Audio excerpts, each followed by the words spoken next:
लिखा होगा, कुछ तो नहीं लिखा। सब्स्टिट्यूशन न्यूक्लियोफिलिक नहीं लिखा, देखा लिखा।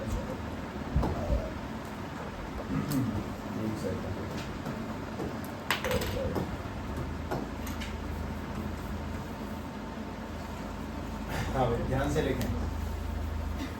Substitution nucleophilic reactions, substitution nucleophilic reactions.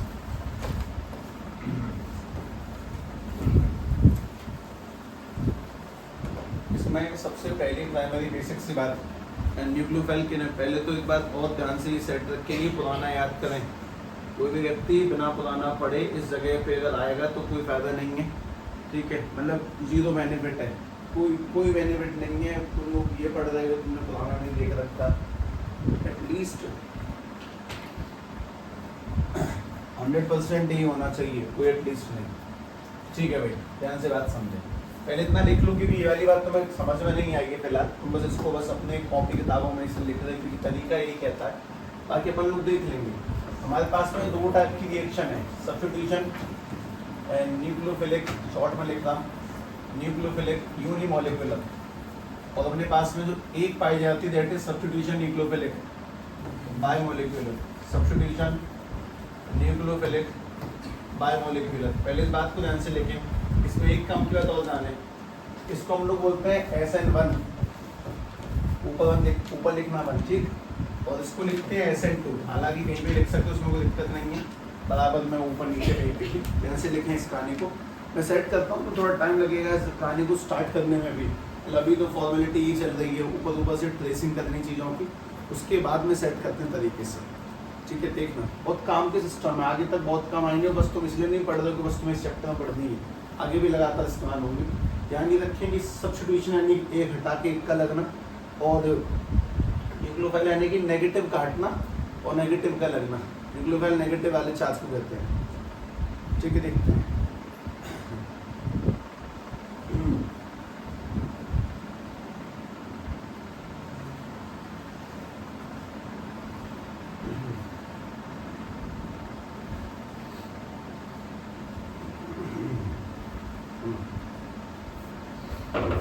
इसमें एक काम की बात और लिखें, ये जो 1 है ये होता कंप्लीट जाके 2 स्टेप में, ठीक है। इसमें 2 स्टेप होंगे, स्टेप 1 और स्टेप 2, स्टेप 1 स्टेप 2, जबकि वाला जो 2 है वो जाके होगा एक सिंगल स्टेप में, दैट इज स्टेप 1, एक ही स्टेप में खत्म हो जाता है। अच्छा, और काम की बात है लेकिन ध्यान से, मतलब हाँ ठीक है, उल्टा याद रखना, अगर 1 है तो 2 स्टेप में होगा, और अगर 2 है तो एक स्टेप में होगा, रिवर्स याद रखिए। चलो सभी लोग मुझे एक छोटी सी बात बता दो, स्ट्रॉन्ग कौन सी कहानी है? तुम्हें पढ़ा कुछ नहीं है, ऐसे इंटरनली अपने अंदर से पूछ के जवाब दो। इन दोनों में स्ट्रॉन्ग कौन है जो एक स्टेप में खत्म हो जाए, इसके लिए 2 स्टेप लगे? मतलब स्ट्रॉन्ग कौन सा है? इसमें 2 स्टेप लगे या एक स्टेप लगे? एक स्टेप। जो कहानी एक बार में फिनिश हो जाए वो स्ट्रॉन्ग है, ठीक है। किसी को एक गोली मारी, एक में खत्म। इसके 2 चलानी पड़ी, वो वीक होंगी, गोलियां कमजोर होगी, कंफर्म, ऐसा कुछ वैसे करके इसमें भी सेम टू सेम है। जो एक स्टेप में होगा उसमें इस्तेमाल होगा स्ट्रॉन्ग बेस, ठीक है, इसमें इस्तेमाल होता है स्ट्रॉन्ग बेस। जबकि जो सिंगल स्टेप में होने वाला है उसमें वीक बेस कह दे रहा हूँ, बेस कमजोर सा इस्तेमाल होगा, पर शायद कुछ और भी फंडा लेके लिख दिया मैंने। जो 2 स्टेप में होता है उसमें वीक बेस का इस्तेमाल होगा। अब मुझे कोई बेस के एग्जांपल बताओ तो तुम्हें आते हो, स्ट्रॉन्ग बेस का कोई एग्जांपल दे तो तुम्हें आता हो, जीवन में कभी सुनाओ। NaOH और KOH, NaOH और KOH, इनसे स्ट्रॉन्ग कोई सा बेस नहीं है, ठीक है। और वीक बेस का एग्जांपल कोई सा है? CH3OH चलेगा, दौड़ेगा, बढ़िया, एकदम सही है। और वीक मतलब OH ही आनी चाहिए पीछे, पर मतलब ये वाले NaOH और KOH को छोड़ के वो सारे, जैसे कि मैं और लिख देता हूँ इसमें, हालांकि मैं बेस लिख रहा हूँ लेकिन कहानी कुछ और होगी उसके अंदर, मैंने ये लिखा सर, ठीक है। CH3C+2OH, CH3OH, ये सब वीक है, CH3OH वीक है, सबसे बड़ी यही है वैसे तो, ठीक है। अच्छा H2O भी, तुम लोगों को जिसको अंदाजा नहीं है दोबारा से दिमाग में एक बात सेट करें, हमें अभी नहीं पता कि मैं क्या पढ़ाने वाला हूँ, पर मैं तुमसे ऐसे पूछ रहा हूँ, ये पता है H2O पानी टूटता किसमें है? H में 2 में नहीं टूटता पानी, क्या पॉजिटिव और क्या नेगेटिव, पानी किस में टूटता है ये बता दो। H पॉजिटिव और OH नेगेटिव, पानी के टूटने का सिस्टम। तो जहाँ पर भी तुम्हें OH मिल रहा है वो बेस है, लेकिन साहब ये तो न्यूट्रल होता है, ठीक है, पर OH मिलने वाला कहानी बेस है। ये वाला भी ठीक सिस्टम है, हाँ ये वाली भी ठीक ठाक है, पर हमें इसको नॉलेज नहीं है ना, इसमें बता दिया था। और जो कोई आवश्यकता नहीं है तो मैं फालतू कहानी को दिखाने में, उससे कुछ खास होगा नहीं। तो पहले तो इस बात को ध्यान रखिए, एक सबसे बढ़िया सिस्टम जो एक स्टेप में होगा, जो सिंगल स्टेप में है, उसमें तुम्हें एक बात ध्यान रखनी है। एक स्टेप में होने के लिए, चलो मैं तुम्हें निकलवा दूंगा, तुम्हारे मुंह से निकल के आएंगी सारी कहानियाँ। अब मैं इस पूरी कहानी को हटा देता हूँ, मुझे इस बोर्ड पे आके बहुत कुछ भरना है इस वाले पन्ने पर। सभी लोग एक टॉपिक डालने ध्यान से, ठीक है। हैशटैग ए, सभी लोग ये वाला टॉपिक डाल देंगे, सब्स्टिट्यूशन न्यूक्लियोफिलिक। बार लिखना पड़ता है, स्पेलिंग बढ़िया तो कोई बात नहीं, लिख लो स्टार्टिंग में, तो कम से कम लिख लो, तुम्हें समझ में आएगा कि जितना समय इसको पढ़ाने में जाएगा, शायद 5 से 10 मिनट लगेंगे इसको दोबारा से पैक करने में। पहली बात में बहुत ज़्यादा टाइम लग जाता है, क्योंकि तुम्हें अंदाज़ा नहीं है कि टॉपिक कहाँ से शुरू होके कहाँ जाकर खत्म होगा, इस वजह से तो लेंथ ही लगेगा ऑब्वियसली। सब्स्टिट्यूशन न्यूक्लियोफिलिक यूनिमोलिकुलर, पहले ये पढ़ेंगे, ठीक है। और इसको शॉर्ट में बोला जाता है SN1। हमें अब तक एक बात तो पक्का याद हो गई होगी जहाँ तक है कि ये 2 स्टेप में होता है, स्टेप 1 और दूसरा स्टेप 2।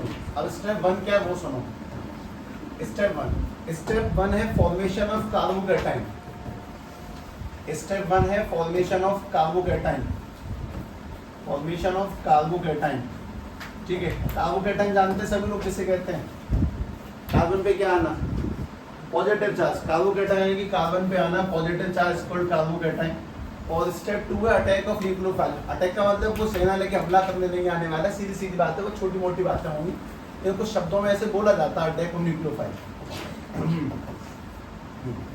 जैसे अपन लोग जब ऐसे पढ़ते थे किसी टाइम पे, तुम तो बहुत खतरनाक बातें क्या करते थे इन कंपाउंडों के साथ में, कि फलाने देश के महाराज को एक बीक से बेस ने दब के कुचल दिया, फिर बाकी सेनाओं ने उनको अटैक करके खुद को जोड़ा, और ये सब्स्टिट्यूशन न्यूक्लियोफिलिक यूनिमोलिकुलर सब बन गई। शुद्ध हिंदी में अंग्रेजी के साथ केमिस्ट्री मिला के जो कहानी बनाई जाती थी दिमाग में सेट हो जाती है।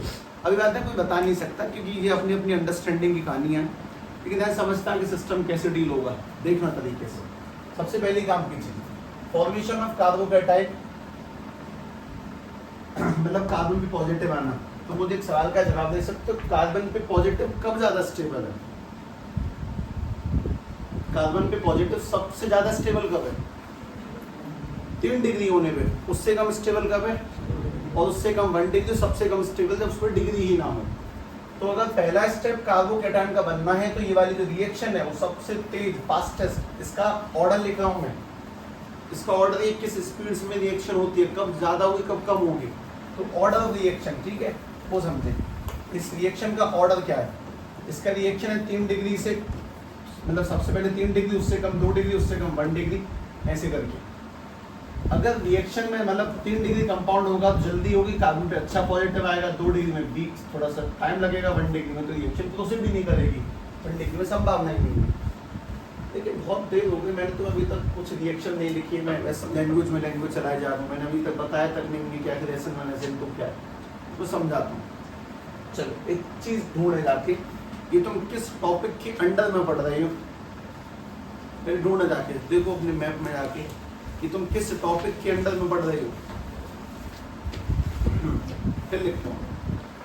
अब मैं वो लिखता हूँ जो वाकई में कहानी समझा सकता है, क्योंकि दरअसल हकीकत ये है कि मैं कोशिश कर भी नहीं रहा कि मैं तुम्हें पूरी रिएक्शन इकट्ठा एक बार पढ़ा दूँ, बुद्धि का विनाश हो जाएगा, इस वजह से ध्यान से देखो। बताओ ये किस टॉपिक के अंडर में है?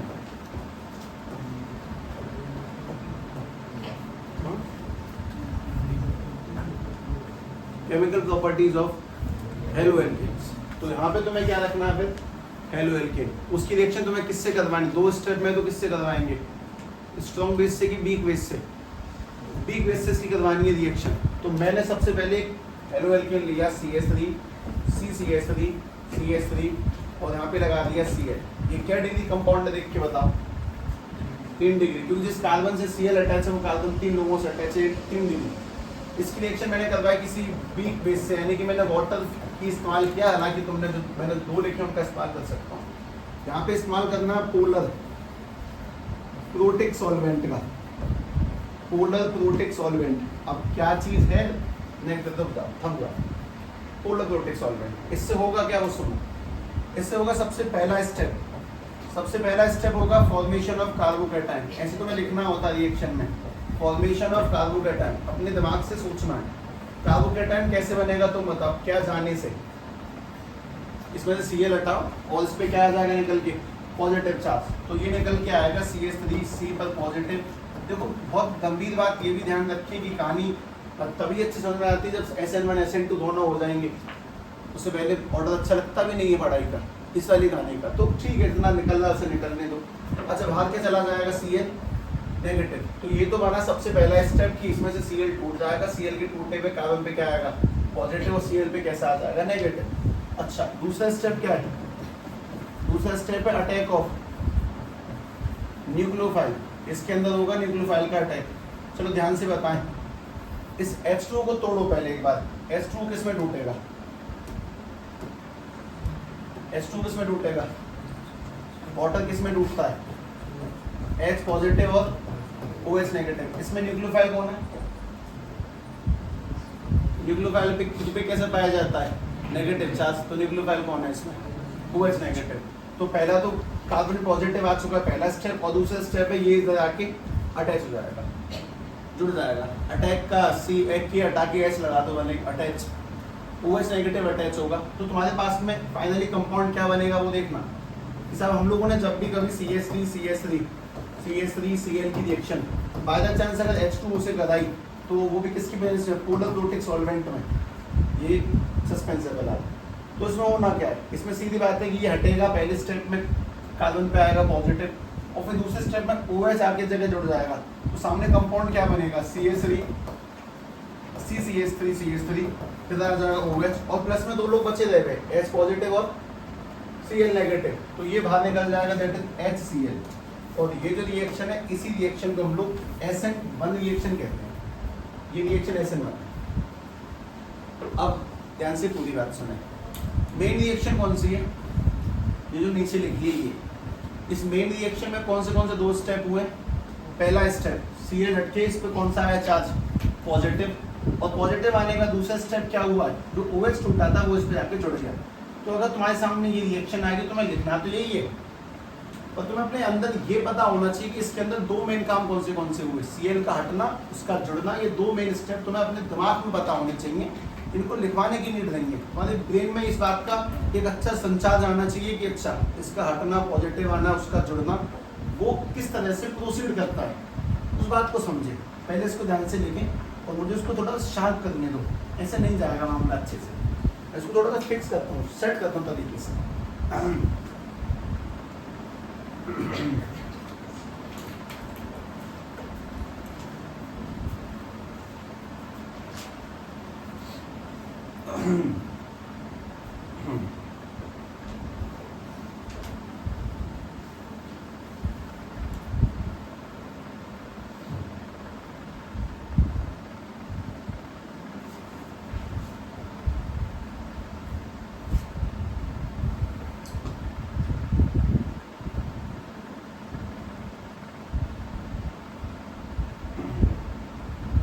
SN1 मतलब कि 2 स्टेप में होना, बाकी से बातें इसके बाद लिखी जाएंगी।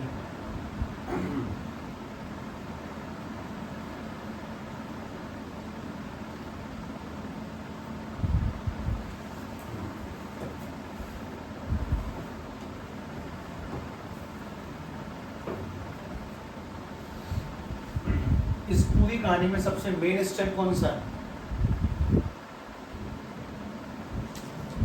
1 और 2 में मेन स्टेप कौन है। पहला, अगर Cl टूटेगा तो पॉजिटिव आएगा तो वो जुड़ेगा, तब जाके रिएक्शन संपन्न होती है।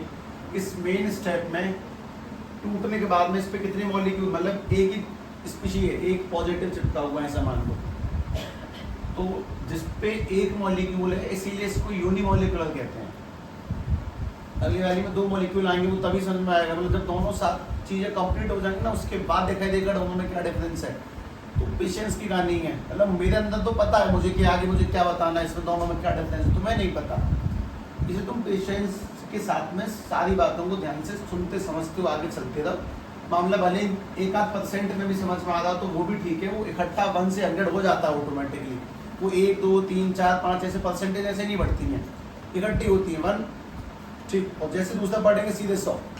वो मीटर को चेंज करने का तरीका अलग है। फिर ध्यान से बात समझें कि हाँ, पहला स्टेप जो हुआ उस पूरी कहानी को मैं लिख रहा हूँ, मतलब हम लोगों ने जो भी एसएमएम में पढ़ा उसमें पहली बार ये वाली हेडिंग तो मेरे हाथों से देखने वाले हो। हेडिंग का नाम है की पॉइंट्स। कभी नहीं लिखा इस शब्द इस जगह की सिवाय, ठीक है। तो की पॉइंट्स क्या क्या निकले वो सुनो। इस पूरे खेल में कौन से की पॉइंट है। सबसे पहला काम का की पॉइंट इस पूरी रिएक्शन में सब में सारी बातें लिखता हूँ कि इसका जो सबसे मेन स्टेप है वो ये वाला है। तो इसका स्लोएस्ट स्टेप ये है, मतलब आराम से सबसे पहले यही काम होता है, बॉन्ड का टूटना। और जो स्लोएस्ट स्टेप होता है उसको हम लोग बोलते हैं आरडीएस। आरडीएस का मतलब रेट डिटरमाइनिंग स्टेप, मतलब वो स्टेप जिससे किसी भी रिएक्शन का रेट बताया जाता है, that is called rate determining step, ठीक है। रेट ऑफ रिएक्शन वाले चैप्टर में निकल के आता है। तो किसी भी रिएक्शन का स्लोएस्ट स्टेप है, मतलब सबसे मेन जो काम है उसको ध्यान से देखें, यही स्लोएस्ट और यही आरडीएस है इसका।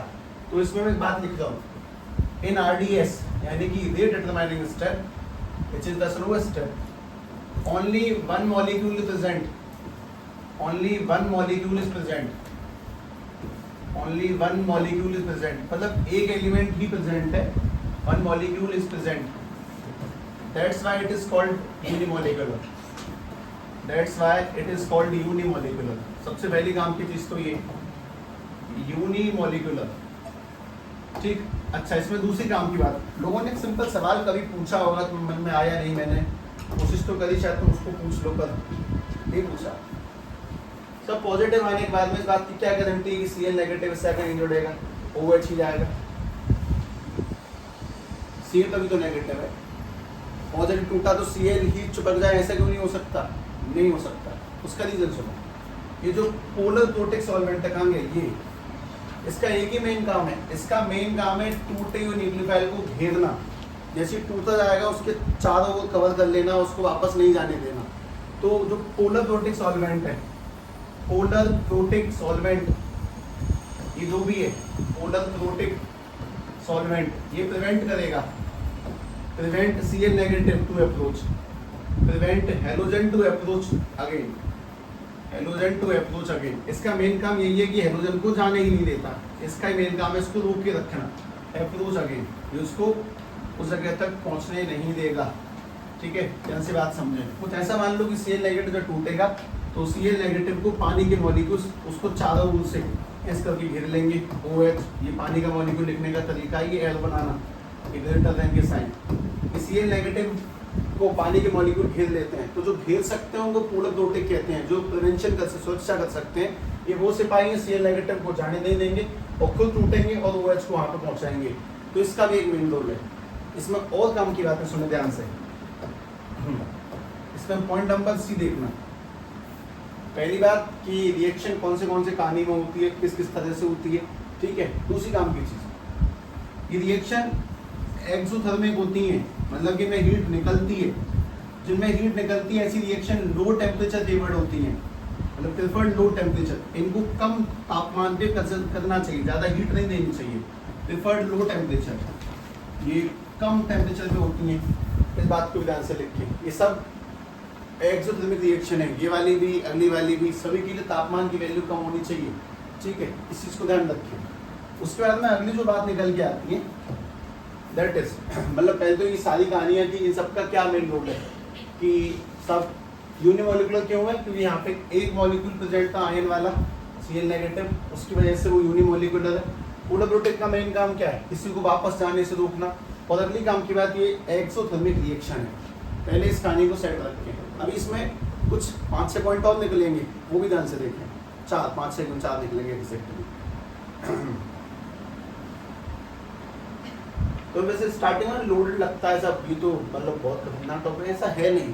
अच्छा तुम उसके रिकेप में जाते हो तो 2 मिनट लगेंगे ज़्यादा से ज़्यादा, बहुत बड़ा खेल लेंगे। बस तो इतना ध्यान रखना है कि अगर 1 है तो 2 स्टेप में होगी। पहला स्टेप है कार्बन पे पॉजिटिव आना, और पॉजिटिव कौन से गेम में अच्छा आएगा? 3 डिग्री में, उससे कम 2 डिग्री में, उससे कम 1 डिग्री में। और कहानी बहुत ऑर्गेनिक की तुम्हें धीरे धीरे समझ में ये भी आएगी कि हाँ शायद क्यों किल्लत मानी जाती है। स्टार्टिंग ऐसी है, वैसे आगे का सिस्टम नहीं है, आगे तो है कहानी में दम है, अच्छी खासी दम है, बेहतरीन। ठीक है, अब इसमें अगली बात देखें ध्यान से।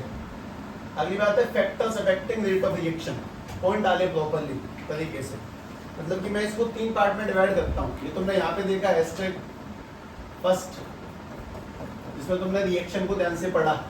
फिर तुम लोगों ने दूसरी बात जो इसके अंदर समझी, दैट इज कि हाँ इसमें कुछ काम के मेन पॉइंट भी है कि किसका क्या रोल है। और भी अपने पास पोलर प्रोटिक सॉल्वेंट पाए जाते हैं, ठीक है। एक तो H2O खुद ही है, तो पीक बेस हमने बोला वही पोलर प्रोटिक सॉल्वेंट है। जो CH3OH वो बोला वही पोलर प्रोटिक सॉल्वेंट है। और फिर तीसरा जो काम का स्टेप है that is factors affecting rate of reaction. कौन से फैक्टर्स पे रिएक्शन का रेट डिपेंड करता है वो सुनो। Factors affecting rate of reaction, कौन से फैक्टर्स पे रिएक्शन का रेट डिपेंड करेगा। उसमें टोटल 4 पॉइंट निकल के आता हूँ, 4 पॉइंट एक एक करके शांति से लहजे से काटे हैं। देखिए भाई, सबसे पहला काम का point, nature of alkyl halide. Nature of alkyl halide, मैं यहाँ से वहाँ लिख रहा हूँ, एल्काइल का एल वेल से वहीं लगा दिया। नेचर ऑफ एल्काइल हैलाइड, ठीक है। अब इसका नेचर ध्यान से सुनो। पहली बात, किसी को एल्काइल हैलाइड से कोई आपत्ति तो नहीं है, हेलो एल्केन को बोलते हैं। इसके नेचर पे सबसे ज़्यादा डिपेंड करेगा, जैसे कि कौन से केस में रिएक्शन फास्ट होगी। एल्काइल हैलाइड का नेचर क्या होना चाहिए?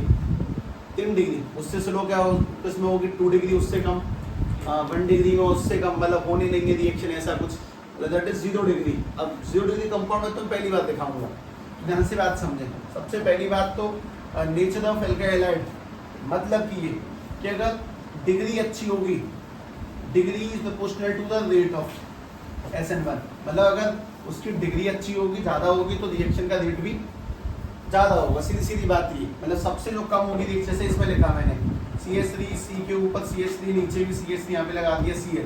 ये क्या डिग्री कंपाउंड है? 3 डिग्री का। उसके बाद में दोबारा से लिखा C के ऊपर CH3 यहाँ पे लगाया, CH3 इस जगह पे आएगा, CH पे Cl। ये कितने डिग्री कंपाउंड है? 2 डिग्री का। वापस से CH3 CH2 इस पे लगा दिया Cl, ये 1 डिग्री का। और यहाँ पे CH3 यहाँ पे लगा दिया Cl, ये वाला क्या डिग्री का? 0।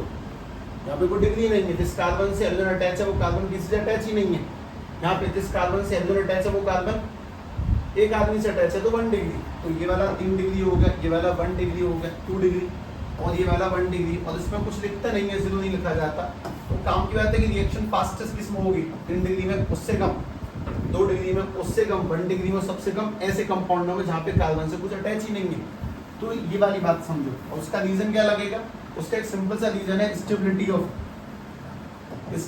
Of carbocation. कार्बन पे पॉजिटिव जहाँ पे ज्यादा अच्छे से वैलिड होगा, उसी जगह पर ये कहानी वैलिड हो सकती है, ठीक है। कार्बन की स्टेबिलिटी, पॉजिटिव आना कहाँ स्टेबल है? 3 में। कहाँ स्टेबल नहीं है? बाकी में स्टेबल नहीं है। तो फास्टेस्ट जगह ध्यान होती है बाकी यहाँ पर। हमने खेल पहले भी पढ़ा था शायद ल्यूकोस रिएजेंट के टाइम पर, कि कौन से में ल्यूकोस रिएजेंट अच्छे से रिएक्शन कर देगा। 3 डिग्री में इमीडिएटली, 2 डिग्री में 5 से 10 मिनट लगती हैं, और 1 डिग्री में रिएक्शन पॉसिबल ही नहीं है। सेम टू सेम वही खेल है, ठीक है। हालांकि मतलब बहुत लॉजिकल बात है, मैं तो मनोस्थिति समझ सकता हूँ, उसको समझने का ज्ञान नहीं है। पहला ज्ञान है तुम्हें इस बात को संपूर्ण करवाने में। जब तुम SN2 पर जाओगे तब तुम्हें ऑटोमेटिकली एहसास होगा सही किया रोके नहीं, ठीक है। ध्यान से इसमें अगली काम कीजिए, हेडिंग, मतलब ये हेडिंग है नेचर ऑफ एल्काइल हैलाइड। अगली है nature of leaving group. Nature of leaving group, nature of leaving group. ये लीविंग तो जानते होंगे ना, छोड़ना। ग्रुप देखता हूँ, बताता हूँ।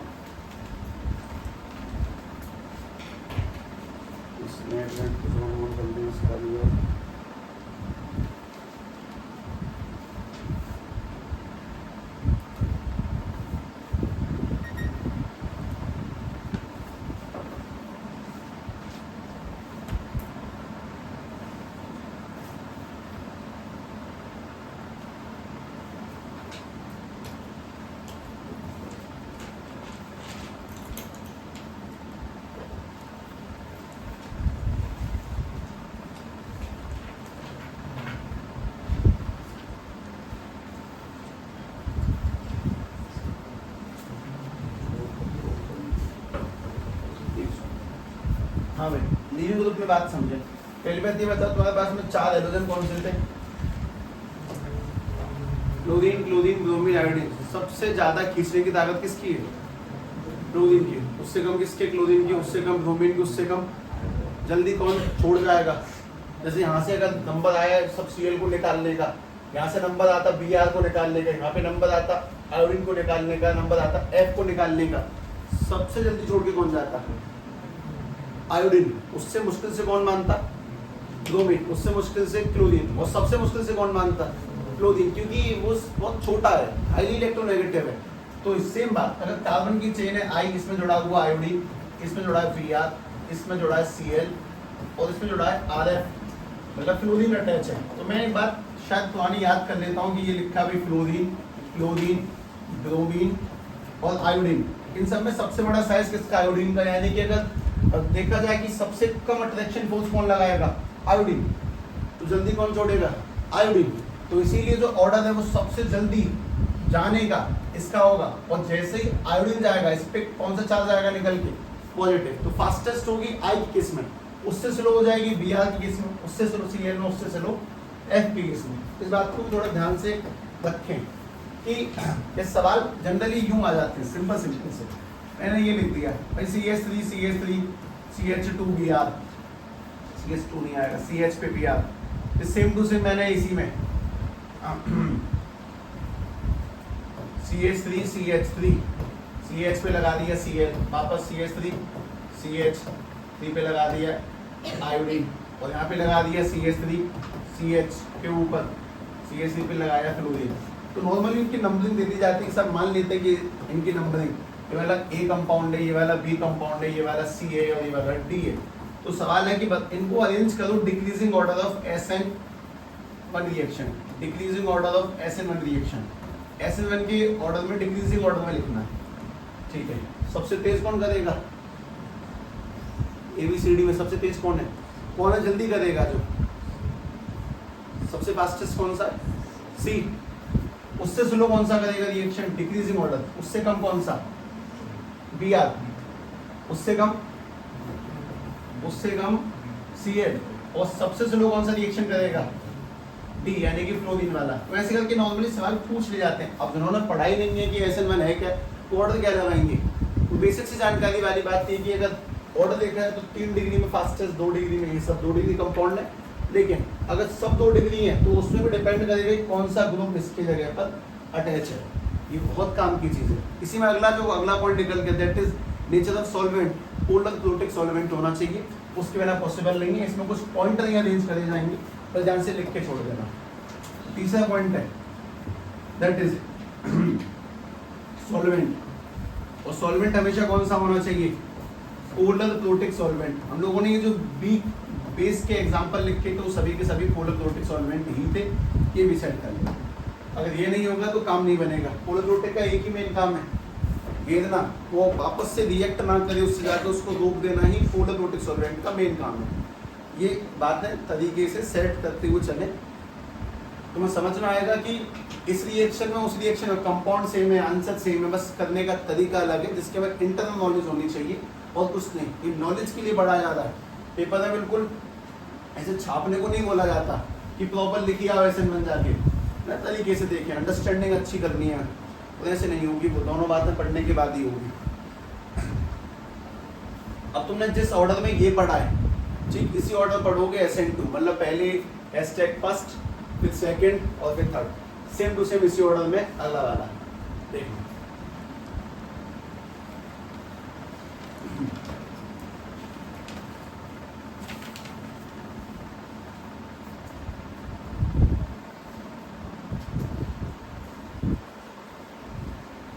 क्लास 12th की साइंस की, फिजिक्स की, कोई से चैप्टर में सबसे प्राइमरी सवाल कौन सा है?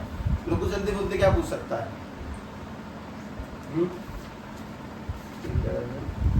फिर 10 तारीख से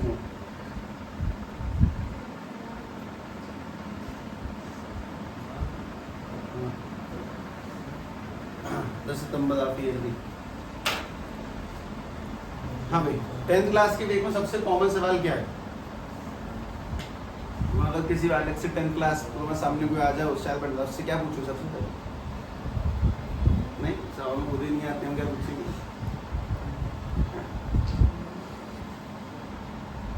कोई तो कॉमन क्वेश्चन होगा।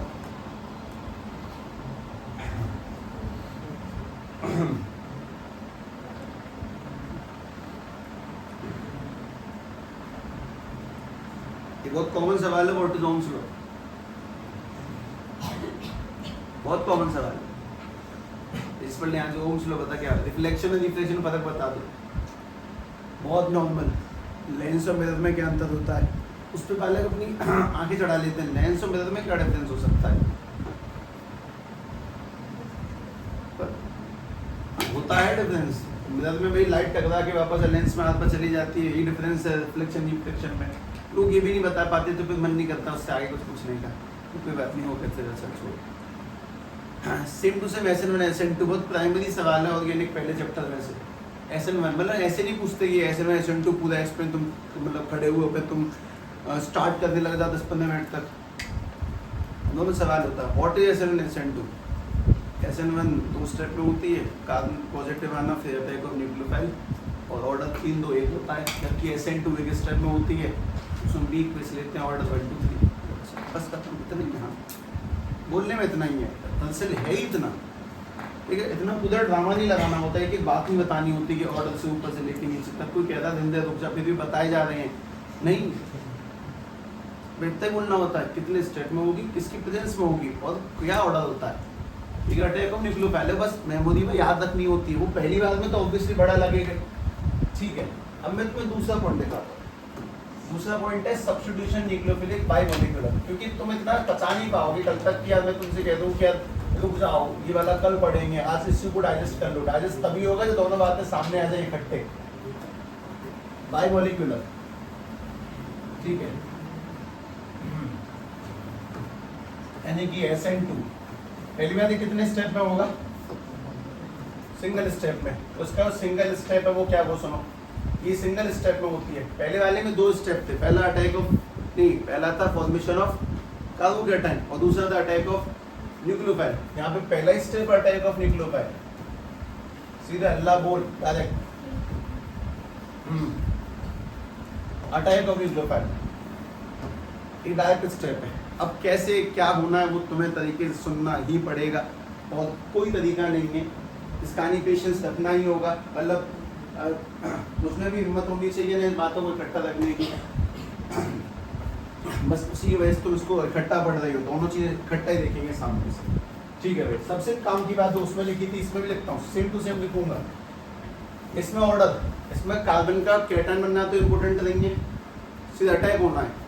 तो इसमें सबसे पहली बात रिएक्शन सबसे तेज होती है, उसका उल्टा 1 डिग्री, फिर उससे स्लो होगी इसमें 2 डिग्री में, उससे स्लो होगी किसमें 3 डिग्री में। इसमें अगर डिग्री ज़्यादा होंगी तो ये स्लो हो जाएगी। अब तुम्हें ये बात कैसे याद रखनी है वो तुम सोचो। 1 वाली 2 स्टेप में होती है तो कार्बन पे पॉजिटिव आना चाहिए, तो पॉजिटिव अच्छा कब आएगा? 3 में, उससे बेकार 2 में, उससे बेकार 1 में। और जो 1 स्टेप में होती है उसमें ऑर्डर उल्टा करना है, तो रटने की चीज़ें नहीं है, थोड़ा कॉमन सेंस है, तुम इसको पलट सकते हो ऑर्डर को। अब ध्यान से बात सुने कि होना क्या है। सब लोग रिएक्शन देखें, अपन लोगों ने यहाँ पे लिया CH3Cl, ये कौन सी ऑर्डर का है? जिसको अपन लोग बोलते हैं 0, तो इसमें तो और तेज होगी। उससे स्लो किसमें होगी? 1 डिग्री में, उससे भी स्लो 2 डिग्री में, सबसे स्लो 3 डिग्री में। पर स्लो क्यों होती है उसका रीजन तुम्हें भी समझ में आएगा। अच्छा, किसकी प्रेजेंस में करवाना है, इसके लिए कैसे लोगों को लेके आएंगे? स्ट्रॉन्ग बेस, एक स्टेप में कहानी खत्म करेंगे। तुम लोगों ने इसमें लिखा KOH, ये कौन से सॉल्वेंट में होगी? ये होगी पोलर एप्रोटिक में। इनका काम घेरने का नहीं होगा, पोलर एप्रोटिक सॉल्वेंट, ये घेरते घेरते नहीं है। जा भाई अटैक कर, सीधे सीधे बात सुनो पे ध्यान से। इसमें तोड़ते हैं इसको, इसमें OH पे क्या आएगा? नेगेटिव, और K पर क्या आएगा? पॉजिटिव। तो एक्चुअली मैं इस रिएक्शन के अंदर जो होने वाली प्रोसेस है वो इंटरनल प्रोसेस में यहाँ लिखता हूँ। इसी इंटरनल प्रोसेस को दुनिया एक नाम देती है, अंग्रेजी में शब्द है केमिस्ट्री की भाषा में मैकेनिज्म, यानी कि प्रोसेस किस तरह से रिएक्शन बढ़ेगी वो सुनो। सेम टू सेम वही किया है, पहले भी OH जुड़ा, अब भी OH जुड़ेगा, पहले भी Cl हटा, अब भी Cl हटेगा। पर इस बार B और स्ट्रॉन्ग का लफड़ा पड़ गया, उसकी वजह से कुछ अच्छा खेल होगा। ये जो OH नेगेटिव है वो यहाँ पीछे से अटैक करेगा इसके पास में, यानी कि इधर आएगा OH, बीचों बीच में CH3, इधर आएगा Cl। ये होले होले करके इससे अप्रोच बनाएगा, मतलब इससे खुद को जोड़ने की कोशिश करेगा। और जब ये जुड़ेगा तो कार्बन के पास में बॉन्ड ज्यादा नहीं, वो 5 बॉन्ड नहीं बना सकता, तो उसको अपना एक बॉन्ड तोड़ना पड़ेगा। तो सीधी सीधी बात ये है कि ये स्लोली यहाँ पे जाके अटैच होगा, और जब ये स्लोली यहाँ पे जाके अटैच होगा तो ये वाला बॉन्ड क्या करेगा, ब्रेक करेगा। और आफ्टर सम टाइम, कुछ टाइम बाद, जब ये बॉन्ड टोटली जुड़ जाएगा OH के साथ में CH3, तो ये पूरा का पूरा निकल ही जाएगा Cl का नेगेटिव। इस बात को समझे कि OH नेगेटिव स्ट्रॉन्ग क्यों होना चाहिए। अगर स्ट्रॉन्ग होगा तब वो सामने वाले बॉन्ड को हटा सकता है, तोड़वा सकता है, खुद को जुड़वा सकता है। अच्छा साहब, Cl नेगेटिव किसके साथ मिल जाएगा, K के साथ क्या लगा ऊपर पॉजिटिव, तो वो K के साथ में मिक्स होगा, और K के साथ में मिक्स होने पर क्या बना देंगे वाले कंपाउंड, KCl। तो अगर इस रिएक्शन को इकट्ठा में ऊपर ही लिख दूं तो कुछ ऐसा होने वाला है कि OH नेगेटिव पीछे जाके इससे अटैच होगा, और अटैच होने पर बनेगा OH पे आएगा CH3, और प्लस में क्या निकल के आ जाएगा, KCl। ये ऐसे करके अब भी वही बना, वैसे ही कुछ कंपाउंड है जो पहले जैसा था, ये कुछ अंतर है इसके अंदर, ठीक है। सबसे पहले काम का अंतर ये समझो, इसकी ये वाली रिएक्शन, ये वाला स्टेप कौन सा है, इसका मेन स्टेप, यानी कि रीडिटरमाइनिंग स्टेप ये है।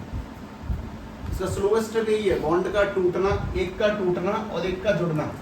इसमें कितने न्यूक्लियोफाइल अटैच हैं, एक न्यूक्लियोफाइल है जिसके ऊपर चार्ज है OH नेगेटिव, ये भी न्यूक्लियोफाइल है, और यहाँ पर भी एक ही है Cl नेगेटिव। तो जिस रिएक्शन के मेन स्टेप में 2 न्यूक्लियोफाइल अटैच है, इसीलिए इसका नाम क्या पड़ा है, बाइमोलिकुलर रिएक्शन। इसमें 2 न्यूक्लियोफाइल हैं, एक का जुड़ना और एक का टूटना, इसीलिए इसको बाइमोलिकुलर कहते हैं। और इसमें भी काम की बात निकल के आएगी। पहले इस बात को पूरा लिखे ध्यान से, फिर समझाता हूँ, पहले तरीके से लिख लो। ये वो वाला साइज, उसको मैं एस्टेट फर्स्ट नाम दूंगा, फिर सेकंड लिखवाऊंगा, पहले मैं कुछ बता दूँ, उस बात को समझो। यहाँ पे बिना किसी ऑर्डर का खेल चलेगा, तो कौन पहले अटैक करेगा, कौन कहाँ पे जाएगा, उसके बाद में कुछ अगले काम के स्टेप। कहानी बहुत इमेजिनेशन वाली है, वो इमेजिनेशन अपन लोगों ने कर रखी है ना, हम लोगों को आता है ना ये सारी बातें, तो तुम्हें आनी चाहिए। ऐसा असंभव जैसा कुछ नहीं है इस ब्रह्मांड के अंदर।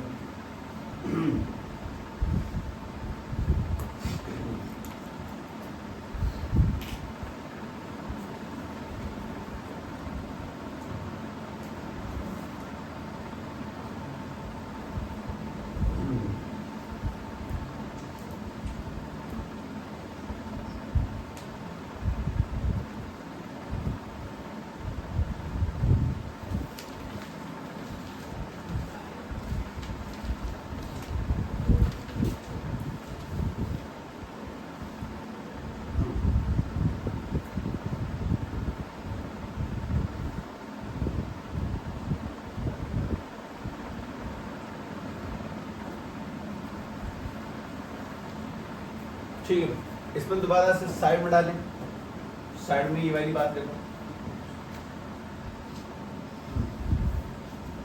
एक सेकेंड, मैं इसमें बात ऐड करूंगा क्योंकि शायद इसी में अच्छी ऐड होती है, उसमें नहीं होती। की पॉइंट उसको, इस बात को उसमें बढ़ा देना अपने आप ही। की पॉइंट सबसे पहली बात, इसको SN2 क्यों कहते हैं, क्योंकि इसकी RDS यानी कि मेन स्टेप में, रीडिटरमाइनिंग स्टेप में कितने न्यूक्लियोफाइल प्रेजेंट हैं, 2, OH नेगेटिव और Cl नेगेटिव। वहाँ पे एक ही था, पहले वो हटेगा, टूटेगा, और फिर दूसरा आएगा। यहाँ पे तो सीधे आएगा, वो टूट जाएगा अपने आप ही। तो पहले इस बात को लिखो, it have 2 nucleophile, it have 2 nucleophile in its RDS यानी कि रीडिटरमाइनिंग स्टेप, ठीक है। That's why it is called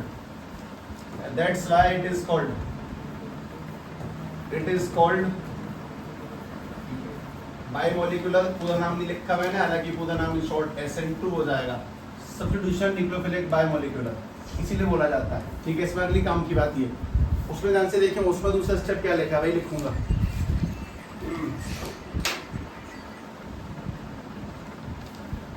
उसमें दूसरा स्टेप क्या लिखा है,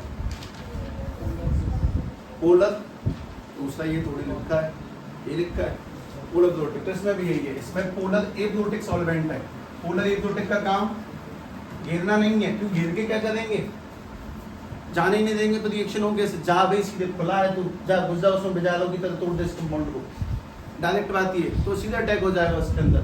यानी कि पोलर एब्जोटिक सॉल्वेंट है, उसका काम घेरने घुसने का नहीं है, अटैक करना है। तीसरा स्टेप क्या लिखा है, एक्सोथर्मिक, सेम टू सेम, ये वाली बात कुछ में आएगी, ये भी एक एक्सोथर्मिक रिएक्शन है। यानी कि बहुत काम का सिस्टम ये कि इसमें भी टेम्परेचर कैसा होना चाहिए, low temperature favoured reaction, low temperature reaction, ठीक है, कम पर ही होनी चाहिए। चलो इसमें चौथी बात ऐड करता हूँ, तुम उसमें लगा देना चौथी बात अपने आप ही। It is a second order reaction, ये एक सेकेंड ऑर्डर की रिएक्शन है, इसमें दो न्यूक्लियोफाइल प्रेजेंट एक टाइम पे, ठीक है। It is a second order reaction, it is a second order reaction, ठीक है। चल भाई एक बात बता ध्यान से, शांति सोच के बताइए, ये जो सेकेंड ऑर्डर रिएक्शन है, किसी रिएक्शन का रेट लिखने का तरीका क्या था, रेट लॉस है के रिएक्टेंट की पावर x और वापस रिएक्टेंट की पावर y। इसके रिएक्टेंट में कौन से लोग हैं, एक तो CH3 Cl और एक कौन सा है KOS, तो मैं वही लिखने जा रहा हूँ यहाँ पे K, यानी कि CH3 Cl की पावर 1 और OS नेगेटिव की पावर भी 1। तो कुल मिला के कौन से ऑर्डर की रिएक्शन है, सेकेंड ऑर्डर की, क्योंकि इसकी कहानी में दो लोग आए हैं, एक तो ये वाला जिससे ये वाला बढ़ेगा और ये कंपाउंड बनाएंगे, this is SN2 reaction, second order की रिएक्शन, इसमें रिएक्टेंट की पावर कुछ इस तरह से बनाएगी, जबकि पुराने वाले में क्या लिखना है बस, it is a first order reaction, इसकी जो SN1 है वो फर्स्ट ऑर्डर रिएक्शन है, SN2 सेकेंड ऑर्डर की रिएक्शन है, ध्यान से लिखेंगे, बस ये रेट लिख दिया मैंने, पर इसकी नीड नहीं थी, ठीक। ये वाला तुम्हारा हिस्सा दैट इज हैशटैग फर्स्ट, ये वाला सेकंड की पॉइंट वाला, और थर्ड वही सेम टू सेम उसी हेडिंग के साथ में निकालना है, थर्ड वही वाला factors affecting rate of reaction, factors affecting rate of reaction, affecting rate of reaction, कि कौन सी बातों से रिएक्शन का रेट अफेक्ट होता है वो समझना, ठीक है, तरीके से समझना सारी बातें।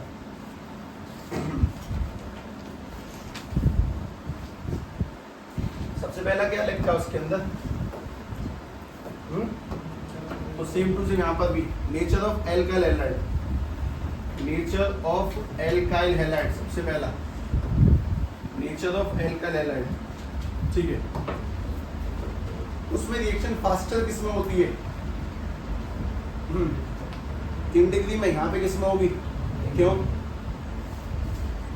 इसका रीजन क्या लगेगा, ये रीजन तुम अगर बता दो तो बहुत अच्छा, नहीं तो तुम बता देता हूँ, ठीक है। देखना सबसे पहली बात तो ये, इसमें रेट ऑफ रिएक्शन उसमें लिखा था शायद डायरेक्टली प्रोपोर्शनल टू किसके, डिग्री के प्रोपोर्शनल होता, इसमें उल्टा है, इसमें rate of reaction inversely to the degree लिख दो, या फिर यहाँ पे लिख दो स्टेरिक हिंड्रेंस, स्टेरिक हिंड्रेंस यानी कि फिजिक्स नहीं, केमिस्ट्री में भीड़ को क्राउड नहीं कहते हैं, केमिस्ट्री में भीड़ को क्राउड नहीं कहते हैं, केमिस्ट्री में भीड़ को बोलते हैं स्टेरिक हिंड्रेंस, शब्दों का खेल है सीधे सीधे, भीड़ यानी स्टेरिक हिंड्रेंस, जहाँ पे भीड़ ज्यादा होगी वहाँ पे रिएक्शन कम होगी, जहाँ पे भीड़ नहीं होगी वहाँ पे रिएक्शन तेज होगी। जैसे एग्जांपल के तौर पे अगर मैं इसमें सारी बातें सेट करूँ तो मोटी मोटी बात ये कह रहा हूँ कि रिएक्शन सबसे जो स्लो होती है वो 3 डिग्री में, फास्टेस्ट 1 डिग्री में, उससे कम 2 डिग्री में, उससे कम 3 डिग्री में। एग्जाम्पल के तौर पर मेरा तुमसे कहना है ये कि अगर अपने पास में ये है CH3Cl, ये लिखा है CH3 CH2 के ऊपर Cl, उसके बाद में ये वाला है CH3 CHCl, और ये वाला CH3 C के ऊपर भी एक CH3 और नीचे भी एक CH3, यहाँ पे आ जाएगा Cl। तो इसमें रिएक्शन सबसे फास्टेस्ट कौन से केस में होगी, पहले वाले में, उससे स्लो फर्स्ट डिग्री वाले में, उससे भी स्लो 2 डिग्री में, उससे भी स्लो 3 डिग्री में। उसका रीजन सुनो, रीजन ये कि मैंने जस्ट अभी पढ़ा कि KOH के अंदर अटैक करने कौन आता है, OH नेगेटिव आएगा, अपने बॉन्ड बनाएगा, जैसे बनेंगे अपने आप को जोड़ेगा, दूसरे को तोड़ेगा। तो देखो यहाँ पे तो OH का आना कितना आसान है, यहाँ पे आ जाएगा, लेकिन अगर यहाँ पर देखता हूँ मैं इस वाले केस में तो OH का इस जगह जुड़ना थोड़ा सा मुश्किल है, क्योंकि उसके पास में एक प्रोटेक्टर रखा हुआ, मतलब कि एक भीड़ वाला मॉलिक्यूल है तो OH थोड़ी कम जगह मिलेगी यहाँ पे जाके चिपकने के लिए, लेकिन इसी बात को अगर तुम यहाँ देखोगे तो यहाँ पे तो OH का जाना और मुश्किल है, तो इस जगह तो भीड़ और बढ़ चुकी है, तो भीड़ में जाके खुद को सेट करना है, H को निकालना है और खुद को एडजस्ट करना है, ये और मुश्किल है। और यहाँ पर तो रिएक्शन होगी ही नहीं, यहाँ पर तो H ही नहीं है और भीड़ भी इतनी ज्यादा है कि OH के पास में जगह ही नहीं है कि वो कैसे करके उस जगह जाए। ठीक है, मतलब सीधी सीधी बात है कि तुम लोग तरीके से बात को समझो कि OH का जाना सबसे आसान किस जगह पर है, जहाँ पे भीड़ कम है और जहाँ पे भीड़ ज्यादा है और जहाँ पे डिग्रियां ज्यादा है, उस जगह OH का अटैक करना बहुत मुश्किल काम है। उसको स्पेस ही नहीं मिल रहा कि वो रसगुल्ले जाके ले सके, चांसेस ही नहीं है। तो भीड़ कम होने की वजह से वो रिएक्शन फास्ट होगी और भीड़ बढ़ती चली जाएगी, रिएक्शन स्लो होती चली जाएगी। इस बात को दिमाग के अंदर एडजस्ट कर ले। ठीक है, अगली काम की चीज सुनो तरीके से। उसमें दूसरा क्या लिखा है देख के बता। Nature of leaving group same to same, nature of leaving group आज भी सेम है। नेचर ऑफ लिविंग ग्रुप बता, सबसे बढ़िया लिविंग ग्रुप कौन सा है, कौन से केस में कौन जल्दी छोड़ के चला जाएगा, जल्दी बॉन्ड बन जाएगा। आज भी सेम लगेगा, कोई चेंज नहीं है उसके अंदर। तो सबसे फास्टेस्ट RI, उससे स्लो RBR, उससे स्लो RCL और उससे भी स्लो RF। सबसे तेज ये छोड़ के जाएगा रिएक्शन, इसमें फास्ट होगी, इसमें स्लो होती चली जाएगी। ठीक है, इस बात को दिमाग में सेट रखेगी यहाँ सब कि OH को पीछे से अटैक करना है। अगर अटैक करना है तो सबसे कम जहाँ पर भीड़ होगी उसके जुड़ने की संभावना वहाँ ज़्यादा है, और जहाँ पे भीड़ ज़्यादा होगी वहाँ पे उसकी जुड़ने की संभावना कम है। इसलिए कौन से केस में फास्ट होगी रिएक्शन वो हमें ध्यान रखना है। ठीक है, इसी में अगला काम का पॉइंट C पॉइंट, वो भी सुनो। हम इसी देख के बताएं क्या लिखता है। पोलर रोटिक सॉल्वेंट, यहाँ पे थोड़ा सा चेंज है। यहाँ पे नेचर ऑफ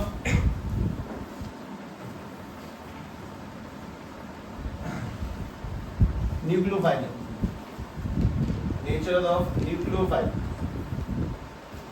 ठीक, न्यूक्लियोफाइल किसे कहते हैं, ये जिन पे OH नेगेटिव है, जो जितने स्ट्रॉन्ग OH जिन पे जितना स्ट्रॉन्ग नेगेटिव चार्ज होगा वो उतनी अच्छी रिएक्शन करेंगे। मतलब जैसे OH से स्ट्रॉन्ग आ जाए Cn नेगेटिव, तो Cn नेगेटिव जल्दी जाके हटाएगा Cl को, खुद को एडजस्ट करेगा।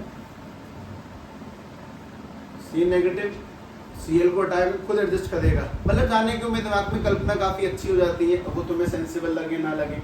जैसे एक बाउंसर से आए, 2-4 लोग हैंड लगे, एक हाथ से हटा साइड में और खुद जाके सेट होंगे वहां पे, ये वो वाला सिस्टम है। तो नेचर न्यूक्लियोफाइल, यानी कि सीधी सीधी बात है कि स्ट्रॉन्गर द न्यूक्लियोफाइल, जितना स्ट्रॉन्ग होगा nucleophile, stronger nucleophile faster the reaction, faster the reaction, faster the reaction. ठीक है, बात को ध्यान से सेट कर लें। अगर न्यूक्लियोफाइल स्ट्रॉन्ग होगा तो रिएक्शन भी फास्ट ही होगी तरीके से एकदम। जैसे एग्जांपल कुछ सेट कर लेता हूँ। सबसे फेमस वाली बात तो ये कि वो तुम लोगों ने वो पढ़ी थी स्पेक्ट्रोकेमिकल सीरीज, उस वाले उस चैप्टर में कोऑर्डिनेशन कंपाउंड में, उसमें एक सीरीज लिखी थी कि जो स्ट्रॉन्ग वाले हैं वो आगे, जो वीक वाले हैं बीच में, जो सबसे कमजोर है वो, ऐसा कुछ। सबसे आगे कौन कौन थे, एक आध दो के नाम बता, इस तो मैं कितने लिख सकता हूँ इसके अंदर। OH नेगेटिव तो ठीक है अपनी जगह पे काफी अच्छा, और कौन सा था, Ca नेगेटिव मैंने नहीं बोल दिया, तुम एक बता दो बस। स्ट्रॉन्ग होंगे, अच्छी रिएक्शन, जैसे कि सारे हेलोजन कैसे न्यूक्लियोफाइल हैं, वीक। जितने भी हेलोजन थे वो सब कैसे थे, वीक थे। उनमें कैपेसिटी नहीं थी कि वो अपने पेयरिंग करवा सकें, लेकिन बाकी सब पेयरिंग करवा सकते थे। तो बताओ कोई और स्ट्रॉन्ग हो तो C2O4, ठीक है, पेयरिंग हो जाती है ना इसमें, तो फिर ठीक है। अच्छा, इसी में अगला पॉइंट, जरा तुम्हारा अगला पॉइंट देख के बताओ क्या लिखा है, नेचर ऑफ सॉल्वेंट। तो अपने पास में नेचर सॉल्वेंट में कौन सा सॉल्वेंट लेना है, पोलर एब्रोटिक। पोलर एब्रोटिक का काम क्या है, घेरना नहीं है। पोलर एब्रोटिक कवर क्यों करेगा, उसका तो सीधी अप्रोच है कि भाई अटैक कर जाके जुड़ जा किसी से भी, बॉन्ड बना दे बस।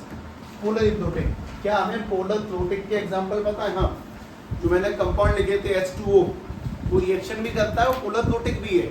जो लिखा था मैंने CH3OH, वो रिएक्शन भी करेगा, वो पोलर प्रोटिक भी है, लेकिन पोलर एब्रोटिक अलग से आएंगे। मतलब यहाँ पे मैं स्ट्रॉन्ग बेस रखूंगा और पोलर प्रोटिक की प्रेजेंस में रिएक्शन करवाऊंगा। वहां पे वो काम एक ही आदमी कर रहा है, जो रिएक्शन करता है वही पोलर प्रोटिक सॉल्वेंट भी है, लेकिन यहाँ पे अलग से है, तो नाम भी सुने ध्यान तरीके से। एग्जाम्पल के तौर पे वैसे बहुत सारे नाम हैं पोलर एप्लोटिक पर। एक तो CH3 C double bond to CH3, शायद कुछ दिन पहले लिखा था, इसको नाम याद है, केमिकल नेम तो प्रोपेनॉन,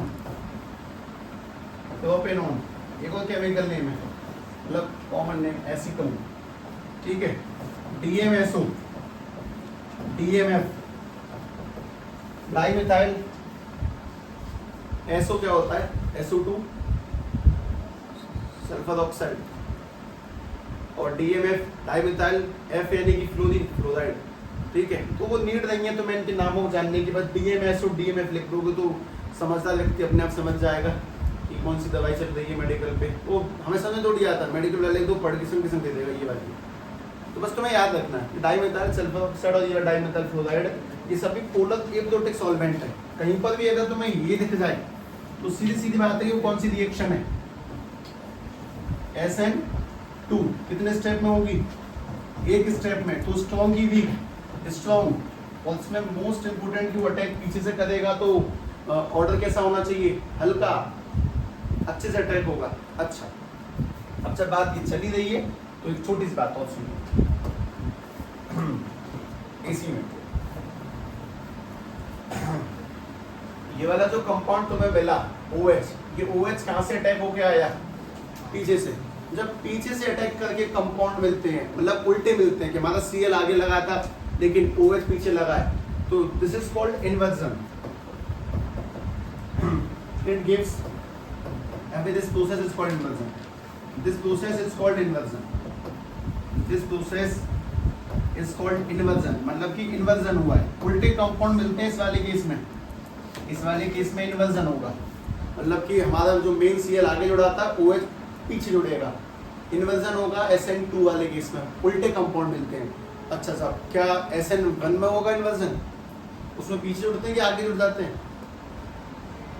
तो अपनी जगह पे जुड़ने को अंग्रेजी में क्या कहते हैं? किसने ऑप्शन देखे IPL में? प्लेयरों को अपनी टीम में रखना क्या कहलाता है? पुराने प्लेयर की बोल लगी फिर उसको अपनी टीम में रख लेना, रिटेन करना। नहीं जानता ऐसा कोई? तो मैं से किसको IPL की नॉलेज नहीं है ईमानदारी से? अच्छा, मतलब मुझे लगता है कि ऐसा शायद संसार में मैं ही अकेला बचा हूँ जो सारी बातें देख रहा हूँ। मैं दुनिया की चीज़ों को जाने समझे तरीके से नॉलेज ले हर जगह से। मैंने IPL कभी नहीं देखा, ठीक है। मैंने जिस दिन देखा उस दिन MI हार गई थी। अब की बात कि मैंने एक दिन देखा था, दीदी की शादी थी 12 मई 2019, नहीं 12 मई थी, हाँ 12 मई थी। MI जीती थी एक दिन से फाइनल। वो मुझे लगा इस बार वो देख लेता हूँ, शायद मैं उनका लक हूँ। और समझ रहा है कि ऐसा कुछ नहीं है, हमारे देखने ना देखने से कि टीम का हारना जितना निश्चित नहीं होता। कुछ लोग कहते हैं यार तू आया तभी विकेट कर गई, ऐसा कुछ नहीं है। तो 12 मई 2019 जहाँ तक मुझे डेट याद है, एक्यूरेट याद है, तो उस दिन MI फाइनल जीती भी, 1 रन जीती थी बिल्कुल। बहुत समय टोकू था, क्यों भागा था आप तक। खैर, उसका कोई मेन रूल नहीं है IPL डिस्कस करने का। मेन रूल ये है कि अगर उल्टा कंपाउंड मिलेगा तो उस प्रोसेस को अपन लोग क्या बोलेंगे, इन्वर्जन। जबकि पुराने वाले केस में कैसा कंपाउंड था, सेम था ना, तो that process is called retention. ये तो सर अपने मिनिमम पॉइंट पे आ चुका है, ठीक है। इस वाली प्रोसेस को, this process is called retention, is called retention. Retention यानी कि अपनी जगह पर कंपाउंडों को लगाना। लेकिन एक काम की बात यह है कि SN1 तो ऑब्वियसली इन्वर्जन ही है। SN1 में कंपाउंड पीछे ही नहीं, SN2 तो इन्वर्जन है, कंपाउंड पीछे आके अटैच होता है वो इन्वर्जन है। पर SN2 ऐसे ये वाली SN1 वो इन्वर्जन नहीं है, वो रिटेंशन भी नहीं है, दोनों है। उसमें रिटेंशन ज़्यादा मात्रा में होता है, इन्वर्जन कम मात्रा में होगा। तो रिटेंशन की मात्रा ज़्यादा होती है और ऑल्सो गिव इन्वर्जन कम मात्रा में होता है, लेकिन ज़्यादा इन्वर्जन नहीं होगा, ठीक है। फिर रिटेंशन ज़्यादा पाया जाता है, मतलब अपनी जगह पे कंपाउंड अटैच होते हैं। कभी कभार वो पीछे भी अटैच हो जाते हैं। तो जिस खेल में रिटेंशन और इन्वर्जन दोनों प्रोसेस होती हैं उसको बोलते हैं रेशमाइजेशन, रेशमिक मिक्सचर, यानी कि दोनों का मिलना, रेशमिक मिक्सचर। ठीक है, ध्यान से लिखें। रेशमाइजेशन यानी कि रेशमिक मिक्सचर का ऑप्टेन होना। रेशमिक मिक्सचर जिसके अंदर रिटेंशन वाले कंपाउंड और इन्वर्जन वाले कंपाउंड दोनों कंपाउंड मिलते हैं, उस प्रोसेस को हम लोग रेशमाइजेशन कहते हैं। तो बात ये कि SN2 जो एक स्टेप में होती है उसमें तो इन्वर्जन ही होता है, फिक्स है, लेकिन जो 2 स्टेप में होती है उसमें रिटेंशन ज़्यादा होगा, ऐसा 90% और 10% इन्वर्जन भी पाया जाएगा। जब दोनों कंपाउंड पाए जाते हैं तो उस पूरी प्रोसेस को हम लोग बोलते हैं रेशमाइजेशन, यानी कि रेशमिक मिक्सचर्स का मिलना, दोनों कंपाउंडों का मिलना। ठीक है, पहले इस बात को ध्यान से लिखें, फिर एक बात समझाता हूँ। ये टॉपिक अभी शुरू होगा, ये तो बस ऊपर से छांट के रख दिया तुम्हारे सामने, अभी तो इसकी डीप अंडरस्टैंडिंग स्टार्ट होगी।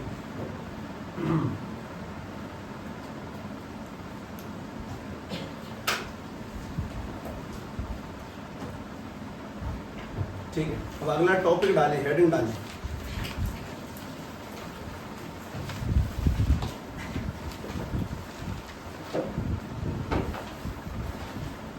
अगली हेडिंग का नाम है ऑप्टिकल एक्टिव कंपाउंड।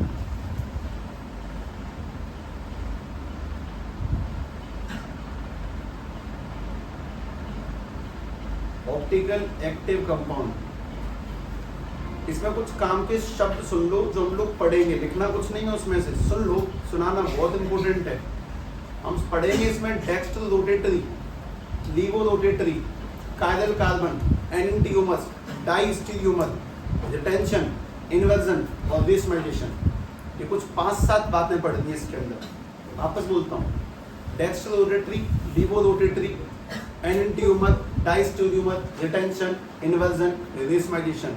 मतलब ये जो ऊपर से छाट के लिखा वो जानबूझ के बीज इम्प्लांट किया आज, कल मुझे आसानी रहेगी इस खेल में इस वजह से। ठीक है, कल पढ़ते हैं आगे।